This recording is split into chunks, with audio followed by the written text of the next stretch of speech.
మీకు 10,000 జీతం ఉంది. నేను బాగా 10,000 జీతం ఉంది. మీరు ఏమడుగుతారంటే మీరు అదృష్టరత్నం అనేది బాగా డబ్బున్న వాళ్ళకే పనిచేస్తారు, లేదా మామూలు వాళ్ళకే పనిచేస్తారు. ఎప్పుడు కూడా హీరోలు ఎవరైనా సరే హైయెస్ట్లో వస్తారు, జీరో నుంచి వస్తారు. నా దగ్గర నుంచి 1000 కోట్లు సంపాదించిన వాళ్ళందరూ లిస్టు చూస్తే అందరూ కూడా దాదాపు జీరో నుంచి వచ్చిన వాళ్ళే. ఎంత తక్కువ ఉన్నా పర్లేదు. వాళ్ళ యొక్క మనసు స్థితి. ఒక రాధాకృష్ణ గారు ఉన్నాడు ఇక్కడ.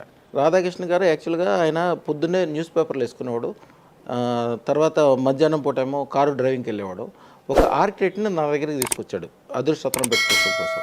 అదృష్టరత్నం పెట్టుకోసం ఆయన ఆర్కిటెక్ట్ చాలా పేరున్న ఆర్కిటెక్ట్. ఆయన వచ్చిన తర్వాత ఆయన అన్ని వివరాలు కనుక్కున్నాడు. దానికి సంబంధించింది ఏదో వ్యవహారం అయిపోయిన తర్వాత ఈ రాధాకృష్ణ వెళ్ళిపోయి మళ్ళీ వెనక్కి తిరిగి వచ్చాడు.